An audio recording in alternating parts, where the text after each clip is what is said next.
गुरुं तं नमामि नित्यं शुद्धं निराभासं निराकारं निरञ्जनं नित्यमूलं चिदानन्दं गुरुब्रह्मणं गुरुदेव जगत्सर्वं ब्रह्मा विष्णु शिवात्मकं गुरुपरतरं नास्ति तस्मात् सम्पूज्यते गुरुं गुरुरादिरनादिश्च गुरुः परमदैवतं गुरुपरतरं नास्ति तस्मै श्रीगुरवे नमः।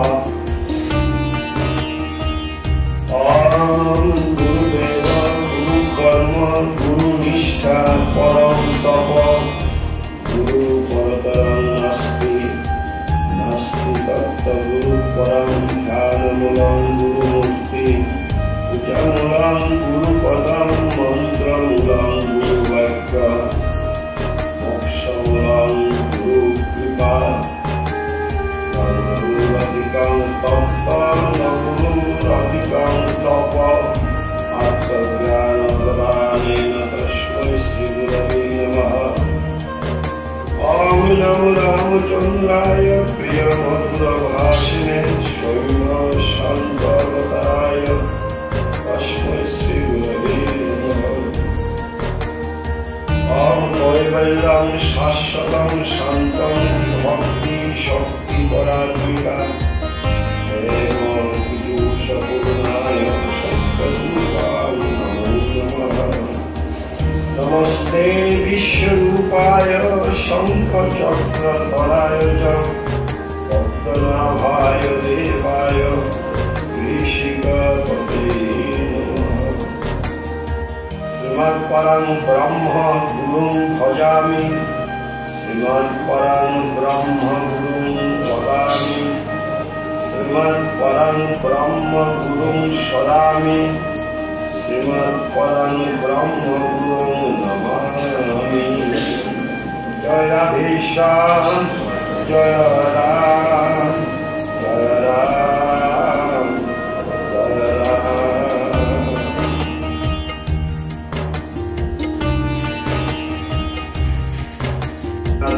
सदा सत्यनारायण शुभ आशीर्वाद ग्रहण তারা তোর চরণে আমাদের সকলের সর্বাঙ্গীন কল্যাণ কামনা করছি এবং সকলের মনোবাসনা পূর্ণ হোক এই প্রার্থনা নিবেদন করছি।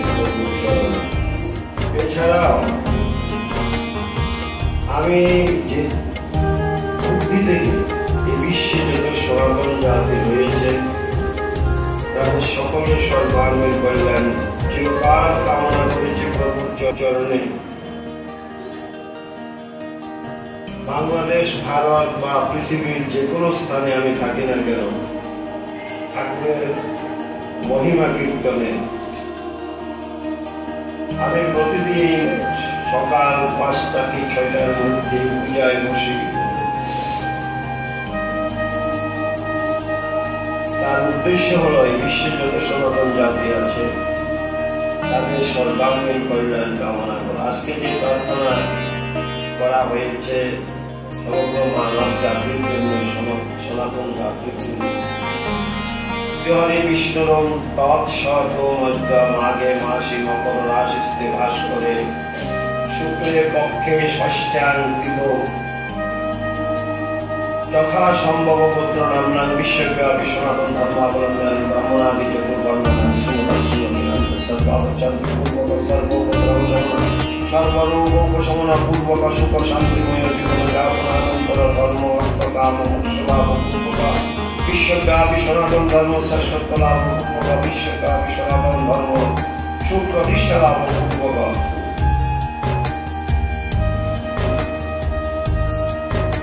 শ্রীগুরু প্রীতি কামনায় এতারি গন্ধ পুষ্প ধূপদীপ সবীর চন্দনান্ত পুষ্পত্রায় ভগবান সত্যনারায়ণ দেবায় নমঃ। এভাবে তার চরণে আমি প্রতিদিন দিয়ে থাকি। এখানে কি বললাম হয়তো অনেকে বুঝেনি, এটা হলো মাঘ মাস। মাঘ মাসে সূর্যদেব থাকেন মকর রাশিতে। আমাদের যে বৈশাখ থেকে চৈত্র 12টা মাস বাংলা মাসে, এই 12 মাসে সূর্যদেব মেষ বৃষ মিথুন কর্কট ইত্যাদি 12টা রাশিতে ভ্রমণ করেন। তাই তিনি আজকে রয়েছেন মকর রাশি। তাই বলা হলো মাঘে আজকে ভাস্কর, ভাস্কর অর্থ সূর্য। শুক্লের পক্ষে ষষ্ঠাঙ্কিত আজকে শুক্লপক্ষ এটা এবং ষষ্ঠী তারকে শ্রী পঞ্চমী গেল।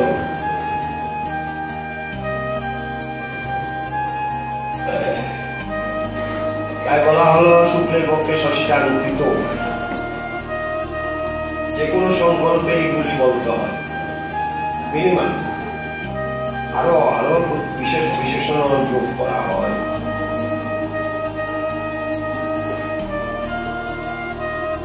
তাদের জন্য প্রার্থনা করলাম যথাসম্ভব গোত্র নাম না। আমি গোত্র জানি না, এই বিশ্বের কার কি গোত্র নামও জানি না, তাই একসাথে বলেছে সবার জন্য পৃথক করা সম্ভব নয়। গোত্র নাম আমি জানি না, পৃথক তাই বলেছে যথাসম্ভব গোত্র নাম না বিশ্বব্যাপী সনাতন ধর্মাবলম্বী ব্রাহ্মণাদি চতুর্বর্ণানাং শ্রীমতা শ্রীমতী নাম। বিশ্বে যত সনাতন ধর্মাবলম্বী রয়েছে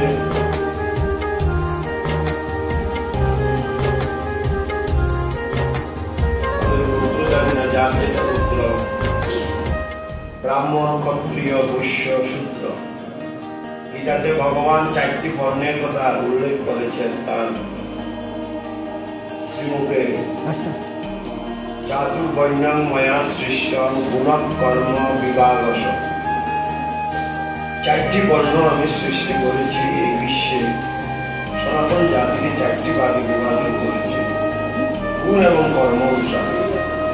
তাই আমরা যে কোনো একটা গোত্রের মধ্যে আমরা প্রত্যেকে আছি, তাই তাদের সকলের কথা বলা হবে। শ্রীমতা শ্রীমতী নাচ পুরুষ মহিলার কথা বলা হবে, সবাই কথা বলা হবে। চাওয়া হলো তাদের জন্য সকল প্রকারের শান্তি, সর্বাত্মক শান্তি পূর্বক সর্বোপদ্রব সমন। সকল প্রকারের উপদ্রব থেকে যেন প্রভু আমাদের রক্ষা করে। আমাদের বহু উপদ্রবে আমরা ভুগি, শারীরিক, মানসিক, আর্থিক, দৈবিক, আধিদৈবিক, ভৌতিক, আধিভৌতিক। আর যারা কোন সন্ত্রাসী রাষ্ট্রে বাস করে, যেই রাষ্ট্রে সন্ত্রাসটা রাষ্ট্রসম্মত, রাষ্ট্রের প্যাট্রোনাইজ করে, সেখানে রয়েছে রাষ্ট্রীয় সন্ত্রাস। তাই তারা যেখানে যে সন্ত্রাসের যে উপদ্রবে তারা ভুগছেন, প্রভু যেন তাদেরকে রক্ষা করেন, বিশেষ করে সনাতন জাতি।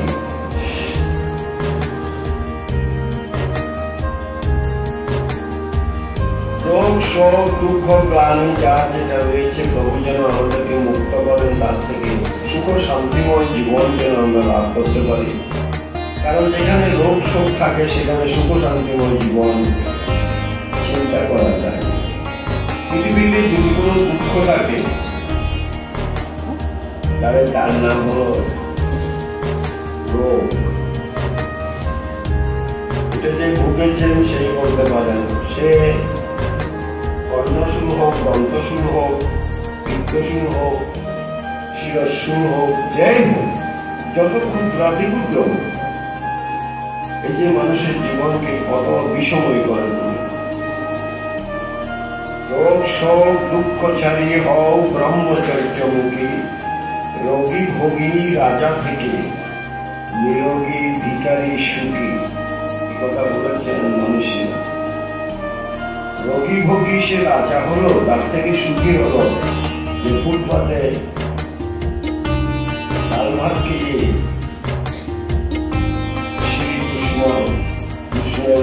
বিশ্ব বর্ষা শরতাবন্তের মধ্যে কাটাচ্ছে, রাজার থেকে সে সুখী। তাই বলা হলো যে যার রোগ শোক দুঃখ ক্লান্তি রয়েছে তার থেকে যেন তারা মুক্তি পান এবং তারা যেন সুখে থাকবেন, শান্তিতে থাকবেন, আনন্দে থাকবেন। যেন তারা 4টা বর্গ লাভ করতে পারে, 4টি বস্তু। সে কি কি 4টা বস্তু?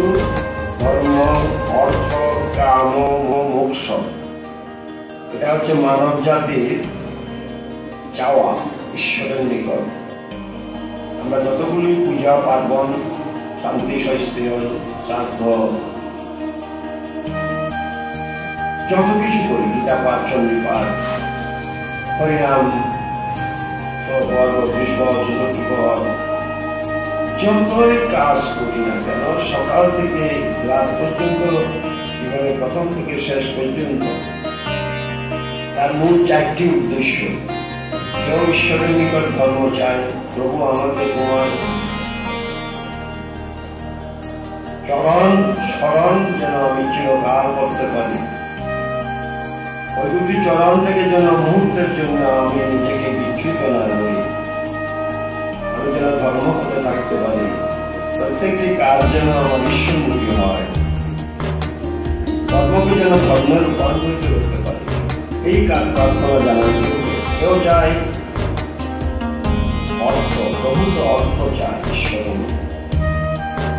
একটা হলে আরেকটা চাই, একটা হলে আরেকটা চাই, আর কেউ হাজার কামনা বাসনা নিয়ে আমরা বসি প্রভুর চরণে, এই দাও, ওই দাও, সেই দাও। আর খুব কম লোকেই চায়, যেটা হয়তো লক্ষ কোটির মধ্যে একজন, 1 কোটির মধ্যে হয়তো একজন আমরা মোক্ষ ঈশ্বরের কাছে লাভ করি, জ্ঞান চাই, ঈশ্বর লাভ চাই, আত্মজ্ঞান লাভের কথা বলি, যদিও সেটা কতটুকু সঠিকভাবে বলতে পেরেছি, চাইলেই তো হয় না, চাওয়ার মতো চাইতে হবে।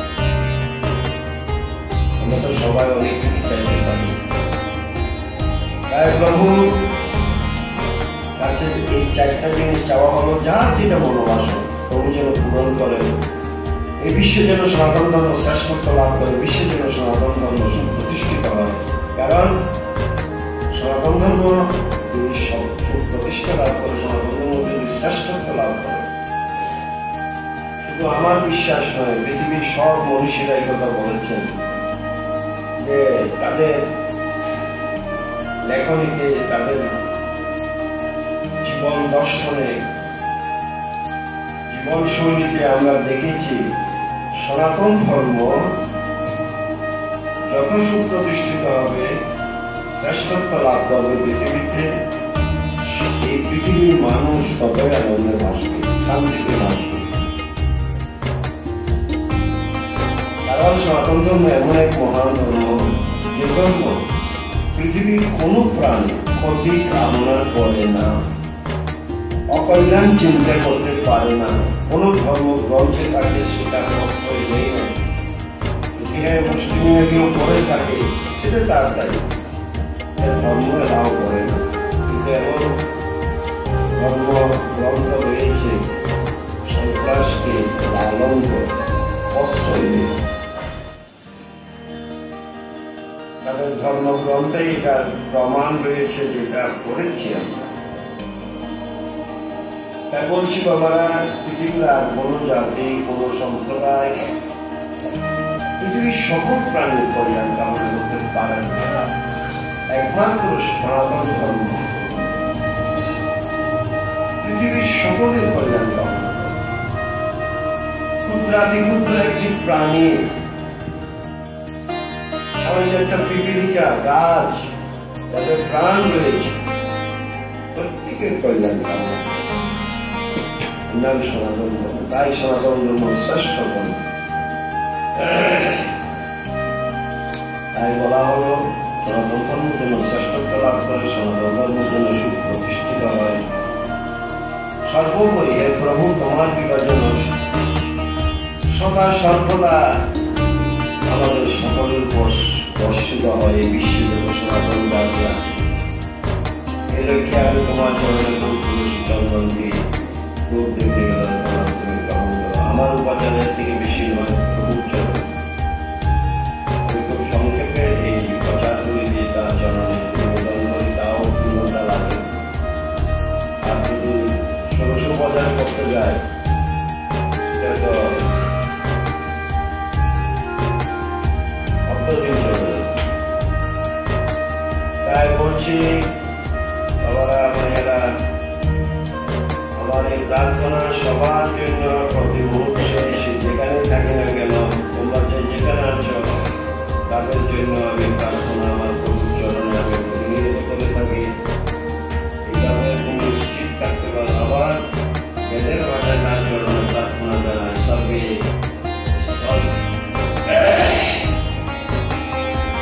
सर्वेषां मंगलं भूयात् सर्वे सन्तु निरामयाः सर्वे भद्राणि पश्यन्तु मा कश्चित् दुःखभाग् भवेत् সকলের মঙ্গল হোক সকলের কল্যাণ সকলেই নিরোগী হোক সকলেই মঙ্গলজনক দৃশ্য দর্শন করুক কেউ যেন দুঃখ না পায় কেউ বলতে কি বুঝালো each and every creation created by God on this earth irrespective of their tribes and nature এই বিশ্বে যত প্রাণী রয়েছে গাছেরও প্রাণ আছে বিজ্ঞান সম্মত তাহলে দেখো বিশ্বের একটি পিপিলিকা পর্যন্ত যে প্রার্থনা থেকে বাদ গেল না ব্যাস এইভাবে প্রার্থনা করেছে পৃথিবীর সকল প্রাণীর তখন সেখানে শুধু সনাতন জাতি রইল না বিশ্বের প্রতিটি প্রাণী ইনক্লুডেড হয় এমনি প্রার্থনা সনাতন ধর্ম যা পৃথিবীতে অন্য কোনো ধর্ম কল্পনা তো আনতে পারে তারা নিজ নিজ গোত্র সম্প্রদায় চায় অন্যের কল্যাণ কামনা করে না বরঞ্চ ধ্বংস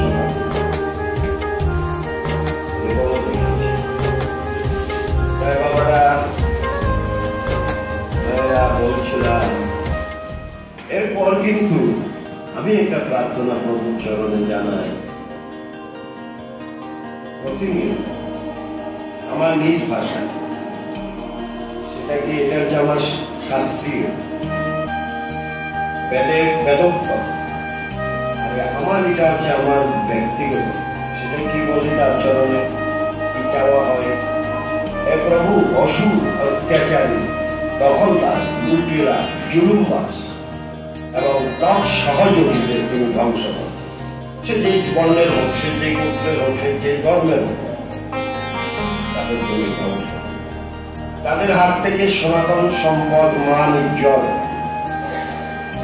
সব রক্ষা করো সনাতন সম্পদ মান ইজ্জত রক্ষা করার সনাতন জাতিকে তুমি শক্তি দাও বুদ্ধি দাও জ্ঞান দাও সাহস দাও সকলের কল্যাণ করো সকলের মনোবাসনা পূর্ণ করো এই প্রার্থনা আমার প্রতিদিন থাকে এখানে আমি প্রভুর কাছে চারটা বস্তু চাই শক্তি বুদ্ধি জ্ঞান সাহস কারণ আমি মনে করি আমার সনাতন জাতি চারটা বস্তু থেকে এখন দূরে সরে গিয়েছে তারা হারিয়েছে একটা জাতি কখন এই চারটা বস্তু হারায়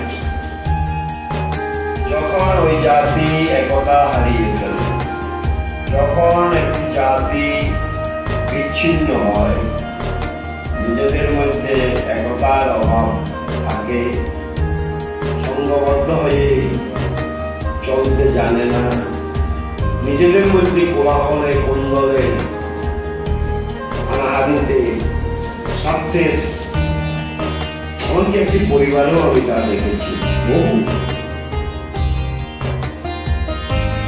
এক ভাই আর ভাইয়ের মধ্যে পিতা মাতা ভাই বোনের মধ্যে আমরা কিন্তু নিজেদের মধ্যে কোলাহল মত থাকি খুব কটু শেখাতে তারপরে সুপ্রিমকে কোর্ট করতে পারি কিন্তু অন্যের যখন ভাবা করে আমরা শুধু পালিয়ে গেলাম এক দেশ থেকে আরেক দেশে চলে আসি আজকে সেই যাওয়ারও সুযোগ নাই অন্য কোনো দেশে যাওয়ার সুযোগ নেই হিন্দুদের ভারতে আসার সুযোগ বন্ধ এখন আর কোথায় চিন্তা করতে পারে কোথায় যাবে সমস্ত বিশ্বে আজকে সেটা আমরা দেখতে পাচ্ছি তাহলে বাবারা মায়েরা একথা বলতে যদি আমরা একথা বলতে না পারি তাহলে কারণ একতার মধ্যে এই চারটা জিনিস নিহিত শক্তি বুদ্ধি জ্ঞান সাহস যারা একথা বলতে নয় তারা কখনো এই চারটা বস্তু লাভ করতে পারে না আমি শিশুবেলা থেকে ফিল করেছি আমার যখন ইয়ে থেকে কৌশল জীবন থেকে আমি দেখেছি সেটা তাই বলছি বাবারা এই জাতি এখনো যদি তা বুঝতে অক্ষম হয় তাহলে হয়তো তার আরো বেশি করে দিতে হবে এখনই আমরা কনিষ্ঠ জাতিতে পরিণত হয়েছি ভবিষ্যৎ হয়তো আরো অন্ধকার হতে পারে কিন্তু এখনো আমরা সাবধান না এই কারণে আমাদের ঠাকুর এসেছিলেন আজ থেকে 165 বছর পূর্বে উপনিষদের ভাষায় তিনি আমাদের আহ্বান জানিয়েছেন, সহনা ভবতু সহন ভুনক্তু সহ বীর্যং করভাবহৈ তেজস্বিনাবধীতমস্তু মা বিদ্বিষাবহ। একসাথে চলো, একসাথে বলো, একসাথে অনুষ্ঠান করো, একসাথে খাও, একসাথে যে কোনো সুখ দুঃখের ভাগাভাগি করো, যে কোনো অত্যাচার অবিচার অন্যায়ের একসাথে মোকাবিলা করো, প্রতিরোধ করে তোলো, কারোর উপর আঘাত নয়। সনাতন ধর্মের কোন গ্রন্থে কারোর উপর সামান্যতম এমনকি প্রাণে সামান্য আঘাত দেওয়ার সুযোগ রাখে না। কোন ধর্মগ্রন্থ আমি পাই না। শুধু ভালোবাসা, প্রেম, এটাই শিক্ষা দিয়েছে আমাদের সমস্ত গ্রন্থে, ধর্মীয় গ্রন্থে। তাই বাবারা, মায়েরা, আমাদের অন্তত আঘাত আসলে প্রতিহত করতে হবে। আমরা আঘাত করবো না কাউকে নিজের থেকে, কিন্তু আমার মধ্যে যে আঘাত আগে আমি ঠিক পালিয়ে বেড়ালে তার শেষ হবে। চোখ খেটে দেখলে, চোখ খেটে আমি রইলাম, প্রলয় বন্ধ হবে না, প্রলয় চলবে। আমি যতই চোখ কেটে থাকি, বন্ধ করে থাকি, প্রলয় চলবে। তাই প্রলয়কে মোকাবেলা করাই হচ্ছে উদ্যম, দৃঢ়তা, কাপুরুষতা আমাদের পরিহার করতে হবে। এটাই আমাদের মনীষীরা শাস্ত্রে এটা শিখিয়েছে। আপনাকে নয় বিগ্রত নদীতে আসলাইতে হওয়া বলি বলে সকলেই করে, সকলে আমরা প্রত্যেকে আমরা পরের করি। পরের কারণে স্বার্থ দিয়ে বলে পরটাকে স্বজাতি, স্বজাতি পরম গতি, স্বজাতি বাঁচলে আমি তুমি বাঁচব, না হলে আজকের দিনটা বড় কঠিন। মোবাইলটা বন্ধ থাকবে, সুইচ অফ থাকবে। আমি অনেকে কথা বলতে শুনছি, মোবাইল যেন বন্ধ থাকে, সুইচ অফ থাকে যতক্ষণ দীক্ষা অনুষ্ঠান হয়। আদারওয়াইজ স্থান ত্যাগ করা উচিত তার। কিন্তু তার মোবাইলে বেশি ইম্পর্টেন্ট হয়। আমি তাকে বলবো না এখানে